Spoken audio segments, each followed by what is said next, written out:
பிள்ளைக்கு வந்துட்டு எப்பவுமே ஏதாவது ஸ்நாக்ஸ் சாப்பிட்டுட்டே இருக்கணும். சரின்னு சொல்லி என் பாட்டி என்ன பண்ணிட்டாங்கன்னா, காலையிலேயே சந்தைக்கு போய் நெறைய வாழைக்காய் வாங்கிட்டு வந்துட்டாங்க.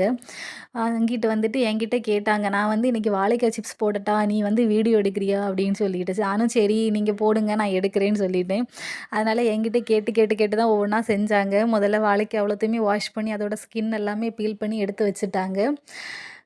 கொஞ்ச நேரம் ஆச்சு எல்லாத்தையுமே இது பீல் பண்ணி எடுக்கிறதுக்கு. ஏன்னா கொஞ்சம் நெறையாவே இருந்துச்சு. அதுவும் இல்லாம அவங்களுக்கு கொஞ்சம் ஸ்லோவா தான் எல்லாம் பண்ணிட்டுருந்தாங்க. அதுக்கப்புறமா அத வந்து கட் பண்ண ஆரம்பிச்சுட்டாங்க.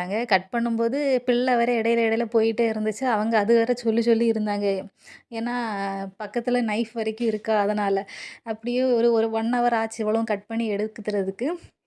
கட் பண்ணி எடுத்ததுக்கப்புறமா, அதில வந்து கொஞ்சம் மஞ்சள் தூள், உப்பு எல்லாமே போட்டு நல்லா மிக்ஸ் பண்ணி எடுத்தாச்சு. அதுக்கப்புறமா வெளியில வந்து மண் அடுப்புல வச்சு தான் சிப்ஸ் போட்டாங்க. அதில ஒரு பெரிய அ இது வச்சு அதில வந்துட்டு ஆயில் ஊத்தி, ஆயில் ஹீட் ஆனதுமே இத போட்டு நல்லா வறுத்து எடுத்துட்டாங்க. நல்ல டேஸ்ட்டு நல்லா சூப்பரா தான் இருந்துச்சு. பிள்ளையும் அத நல்லா சாப்பிட ஆரம்பிச்சுட்டான். அவனும் கொஞ்ச நேரம் பாட்டி கூட கிட்டயே இருந்துட்டுருந்தான். அவங்க வேற ஆயில் ஏதாவது பட்டுருமோன்னு பயத்தில தான் இருந்துட்டு இருந்தது. வீடியோ பிடிச்சிருந்ததுன்னா லைக் பண்ணுங்க, ஷேர் பண்ணுங்க. மறக்காம சேனல சப்ஸ்கிரைப் பண்ணிருங்க.